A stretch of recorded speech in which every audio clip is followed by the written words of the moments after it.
दोस्तों, जय माता दी। माँ दुर्गा तेरी सदा ही जय हो। नवरात्रों में पहन लेना अपने गले में इस पेड़ की जड़ को। भाग्य आपका 7वें आसमान पर होगा। जहां भी जाओगे दौलत पीछे पीछे आएगी। दोस्तों, हिंदू संस्कृति में कई तरह के पौराणिक मान्यता को महत्व दिया गया है कि कई ऐसे पेड़ पौधे होते हैं जो कि काफी शुभ माने गए हैं। कई ऐसे पेड़ पौधे होते हैं जो कि हमारे जीवन में चल रही परेशानी को दूर कर देते हैं। खास बात यह है कि पेड़ पौधे की न सिर्फ लोग पूजा करते हैं बल्कि औषधि के रूप में भी प्रयोग करते हैं। ये कई प्रकार की बीमारी को ठीक करते हैं और वेद पुराणों में भी कई प्रकार के पेड़ पौधों का उल्लेख है। जैसे कि तुलसी का पौधा है, पीपल का पौधा है। इसका बहुत ही ज्यादा आध्यात्मिक महत्व होता है। दोस्तों, अगर आपने देखा होगा, हम सब पीपल की पूजा क्यों करते हैं? हमें पीपल की पूजा क्यों करनी चाहिए?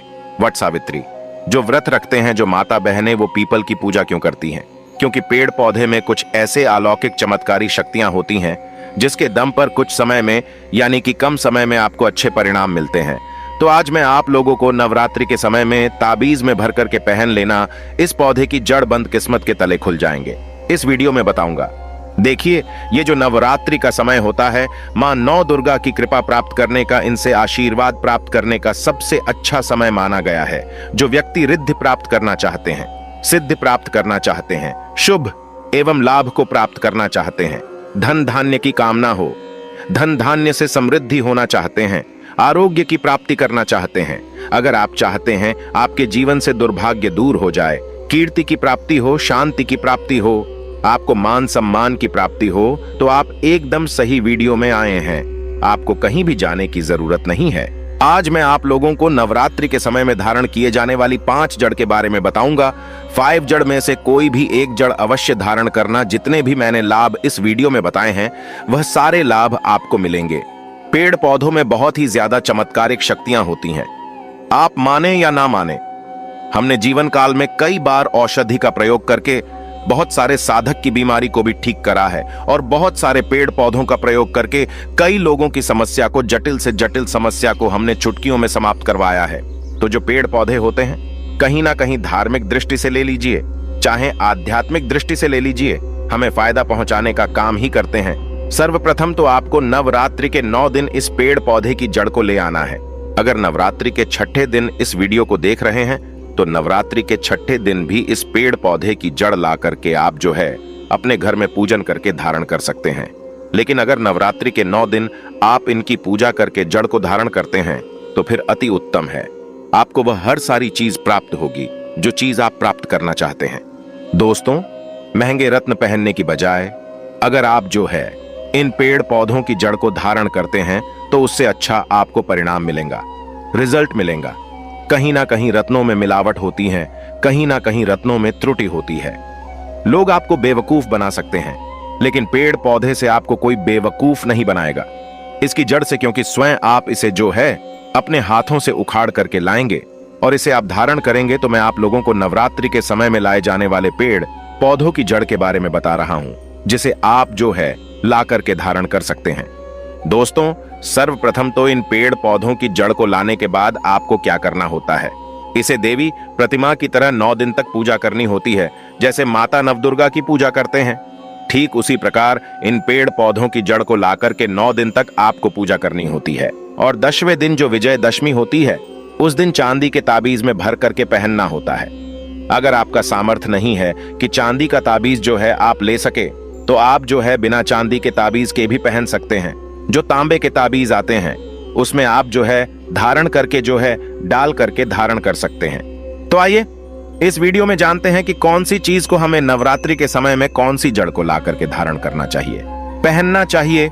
5 जड़ के बारे में बता रहा हूं। जानकारी बताने से पहले, वीडियो में आगे बढ़ने से पहले आप सभी दर्शकों से गुजारिश करना चाहूंगा, वीडियो में बताई गई जानकारी पसंद आएगी तो वीडियो को लाइक करें, चैनल को सब्सक्राइब जरूर कर लेना और हाँ दोस्तों, कमेंट बॉक्स में अपनी राशि भी डाल दीजिएगा। अगर हमारे पास कोई उपाय होगा तो वो आकर हम आपके कमेंट में रिप्लाई करके बता देंगे। दोस्तों, आइए जानते हैं। सर्वप्रथम तो आपको चमेली की जड़ लाना चाहिए। चमेली की जड़ के बेनिफिट बताना चाहूंगा, फायदे बताना चाहूंगा। चमेली की जड़ में दैवीय शक्तियां समाहित रहती हैं। आपने देखा होगा चमेली का जो तेल है हनुमान जी महाराज को समर्पित होता है। इसमें हनुमान जी महाराज की दैवीय शक्तियां रहती हैं, जो लोग माता लक्ष्मी की कृपा प्राप्त करना चाहते हैं, लक्ष्मी सिद्धि प्राप्त करना चाहते हैं, जो लोग सिद्धि प्राप्त करना चाहते हैं, मंत्रों को सिद्ध करना चाहते हैं, जो व्यक्ति आरोग्य रहना चाहते हैं, ऐसे व्यक्ति चमेली की जो जड़ होती है इसे अवश्य लाना चाहिए। चमेली की जो जड़ है इसे नवरात्रि के पहले ले आना या फिर नवरात्रि के टाइम में भी ला सकते हैं, और इसकी 9 दिन आपको पूजा करनी है। 9 दिन नहीं कर पाते हैं तो कम से कम 1 दिन पूजा कर सकते हैं। इसकी पूजा करने के बाद इसे चांदी के ताबीज में धारण करना होता है। आपको दशहरे के दिन इसे चांदी के ताबीज में धारण करना होता है। तो इससे दैवीय शक्ति की प्राप्ति होती है, अलौकिक शक्ति की प्राप्ति होती है, हनुमान जी महाराज की कृपा बरसती है, आप हमेशा निरोग रहते हैं। दूसरे क्रम में आता है लड़जीरा नाम का पौधा। हमारी वीडियो में देख लीजिए, इस प्रकार का होता है। लड़जीरा पौधा कई जगह इसे चिड़चिड़ा के नाम से जानते हैं। कई लोग इसे अपामार्ग बोलते हैं। अब इसे अपामार्ग क्यों बोलते हैं? क्योंकि इसके जो बीज होते हैं उल्टी तरफ होते हैं, ये सीधे नहीं रहते। आप में से अधिकतर जितने भी लोग हैं बीज देखे होंगे, फल के वो सीधे तरफ होते हैं, लेकिन ये उल्टे होते हैं, इसलिए इसे अपामार्ग कहते हैं। अर्थात ये दुनिया से उल्टा चलता है। अपामार्ग का संत महात्मा लोग सबसे ज्यादा प्रयोग करते हैं।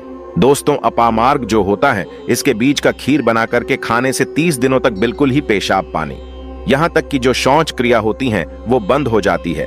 तो साधना करने वाले जो संत महात्मा रहते हैं, हिमालय में अधिकतर हमने देखे हैं, ऐसे लोग अपामार्ग के बीज की खीर बना करके खाते हैं। लंबे समय फिर साधना करते हैं। इन्हें खाने के बाद भूख है, प्यास है या फिर एक प्रकार की शौच क्रिया नहीं सताती। तो इसे कब पहनना चाहिए, कैसे धारण करना चाहिए? तो नवरात्रि के समय में 10वीं तिथि में आपको इसे धारण करना होता है। इसके धारण करने के बाद ये शत्रु का नाश करता है। और एक खास बात, जो लोग जैसे वशीकरण प्राप्त करना चाहते हैं कि सभी लोग उन्हें देख करके सम्मोहित हो जाएं, उनके चेहरे से नजर ना हटाएं, उन्हीं की बात माने, तो ऐसे व्यक्ति जो चिड़चिड़ा है, अपामार्ग है, इसकी जड़ जरूर धारण करें। इसकी जड़ धारण करने के बाद अध्यात्म उन्नति होती है, बंद किस्मत के ताले खुलते हैं। दोस्तों, आप जहां भी जाइए लोग आपको देख करके आकर्षित होंगे, आपके बसीभूत हो जाएंगे। तो ये अवश्य धारण करें। इसे पहनने के बाद जो नवग्रह की पीड़ा होती है, नवग्रह में से किसी भी प्रकार के जो ग्रह हैं आपको गलत परिणाम दे रहे हैं, गलत फल दे रहे हैं, तो गलत फल देना बंद कर देते हैं, स्थिर हो जाते हैं।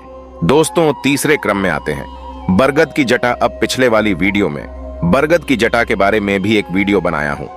ये बंद किस्मत के ताले को खोलती है। बरगद की जो जटा है अध्यात्म दृष्टि से बहुत ही पवित्र है, और हमारे हिंदू धर्म में बरगद को देव वृक्ष माना जाता है। देव वृक्ष क्यों कहा जाता है? क्योंकि वट सावित्री के दिन आपने जरूर देखा होगा, इनकी पूजा होती है। जो बरगद है ये देव वृक्ष कहे गए हैं। इनमें समस्त देवी देवताओं की शक्ति समाहित होती है, बसी हुई होती है। जो बरगद वृक्ष है इसमें पितृ का भी वास होता है। बरगद का वृक्ष। दोस्तों, अंतिम में आते हैं अपराजिता। अपराजिता क्यों धारण करना चाहिए? जो अपराजिता है इसके पुष्प माता लक्ष्मी को अत्यंत प्रिय हैं। अपराजिता के पुष्प माता लक्ष्मी को बहुत ही ज्यादा प्रिय है, और अधिकतर लक्ष्मी पूजा में अगर आप माता लक्ष्मी को प्रसन्न करना चाहते हैं, चाहकर भी माता लक्ष्मी आपके द्वारा पे नहीं आ रही हैं, परेशान हो चुके हैं, जिसके कारण आपकी जो दैनिक स्थिति है खराब हो चुकी है, तो अपराजिता नाम का जो पौधा है इनकी जड़ धारण करें।